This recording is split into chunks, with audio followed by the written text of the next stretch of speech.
Baik, kali ini merupakan topik kedua dari ujian tengah semester kelas interpersonal, yaitu terkait topik dua, yaitu verbal and non-verbal message. Di sini saya akan menyampaikan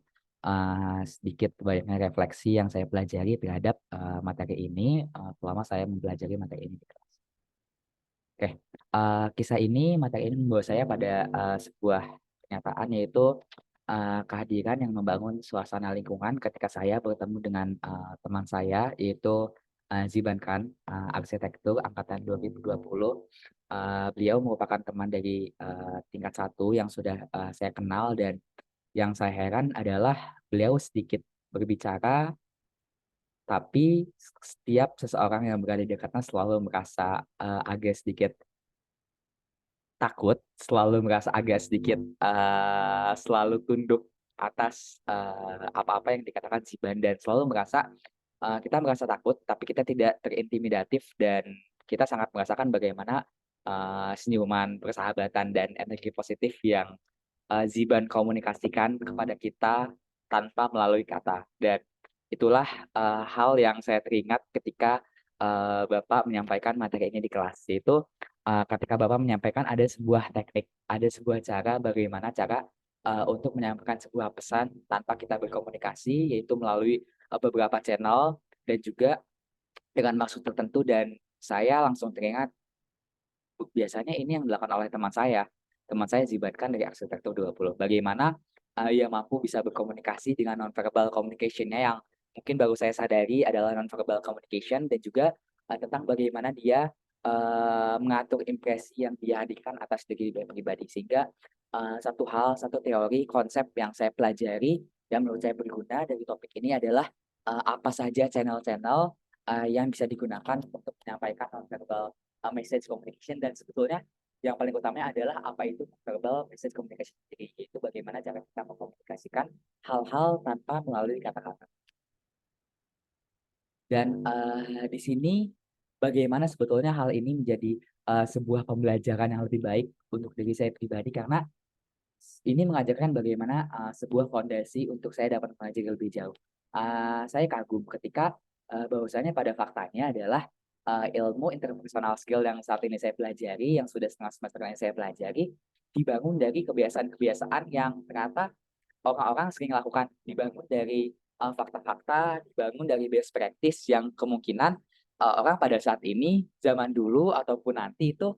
akan sering melakukan, dan itu yang saya baru menyadari sebuah konsep ilmiah tersebut, dan akhirnya saya kagum bahwasanya, best practice, hal-hal yang pada fakta-faktanya ternyata mendukung akan sebuah, konsep itu dikumpulkan menjadi sebuah ilmu, menjadi sebuah mungkin, topik cabang non-verbal communication, dan saya sadari bahwasanya, oh ternyata ini cara membuat ilmu, oh ternyata ini, fondasi untuk membuat sebuah sesuatu. Kita bisa menarik bagaimana sebuah kebiasaan-kebiasaan yang ada di dunia ini, dan kita, mengkombinasikannya, mengklasterisasinya, dan juga akhirnya melahirkan sebuah disiplin ilmu yang dapat dipelajari, yang dapat, menjadikan seorang lebih, baik untuk mempelajarinya secara lebih terstruktur, dan, saya rasa saya ingin mengalami hal itu, dan itulah, salah satu aspek juga pelajaran yang saya dapatkan. Nah, pada nonverbal communication ini, saya kaget ketika, mendapatkan materi utamanya terkait sebetulnya ada beberapa aspek yang ternyata, jika dibagi-bagi itu dilakukan oleh seorang yang sedang melakukan nonverbal communication. Ada dari bagaimana kita me-manage impresi yang ingin kita bangun, dan juga bagaimana kita berinteraksi melalui verbal message kita sendiri, dan juga sebetulnya bagaimana kita dapat menstruktur, komunikasi apa saja, mungkin, bagaimana kita menyampaikan informasi, apakah itu bersifat deduktif ataupun bersifat induktif, dan itulah hal yang saya pun kaget karena kita harus melakukan, banyak kegiatan dalam satu waktu. Dalam satu kegiatan saya harus melakukan banyak sekali hal yang harus saya lakukan secara simultan, dan itu yang membuat saya kaget, yang awalnya membuat saya bertanya sebetulnya bagaimana Pak Ari, menerapkan sebuah kebiasaan, membangun non-verbal message yang baik. Hal ini pun, saya pelajari bahwasannya memang ada batasan-batasan yang saya belum tahu, dan ini yang jadi semangat saya untuk saya bisa mempelajari lebih jauh. Dan, belajar non-verbal message ketika kita, diminta untuk meneliti dari kebiasaan kita sendiri sebetulnya apa saja, ketika kita sudah mempunyai suatu tujuan tertentu untuk yang ingin kita komunikasikan, dan apa saja channel yang ingin kita komunikasikan, dan waktu itu saat itu kita diminta untuk menebak-nebak, kita diminta untuk guessing setelah dari kebiasaan kita apa saja channel-channel yang mungkin ada dari terbagi. Jadi beberapa hal ada bagaimana kita menggunakan mimik wajah, bagaimana kita menggunakan intonasi, bagaimana kita menggunakan artefak ataupun atribut-atribut, dan juga bagaimana kita menggunakan suasana kondisi diam untuk menekankan sebuah hal-hal tertentu. Dan itu semua hal yang awalnya kita lakukan secara tidak sadar, doing it unintentionally, secara tidak bermaksud untuk tahu bahwasanya itu adalah hal untuk sebuah komunikasi nonverbal. Dan mempelajari hal ini membuat saya harus mempelajari bahwasanya kita bisa menerapkan hal ini secara intens. Tapi itu tidak cukup, bagaimana saya telah tahu channel-channel yang dapat saya gunakan untuk mengkomunikasikan tujuan maksud saya tertentu, karena yang saya sadari adalah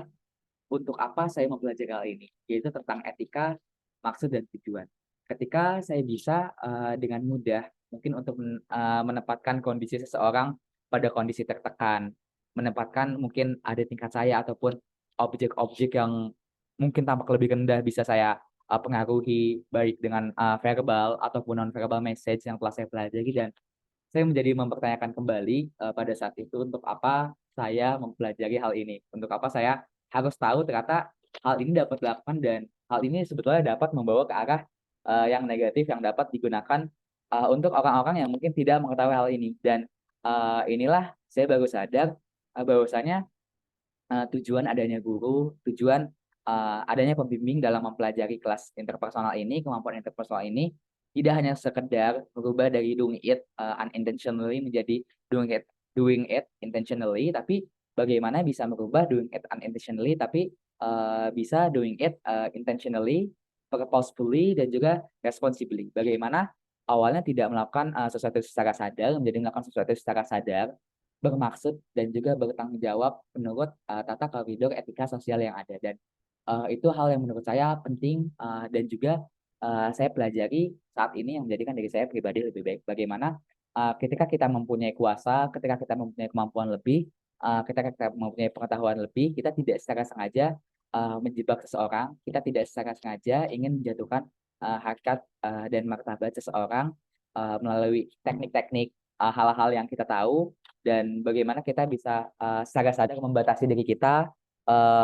menekankan kepada diri kita bahwasanya kita harus melakukan ini dalam koridor etika yang benar. Dan ini merupakan satu hal yang sebetulnya menjadi PR bagi saya pribadi untuk saya mengetahui sebetulnya jika seperti itu apa saja batasan-batasan etika-etika yang harus saya pelajari dalam non-verbal message sendiri. Baik, namun di luar etika yang mestinya menjadi komplementer untuk semua mungkin topik-topik yang ada di kelas interpersonal, baik itu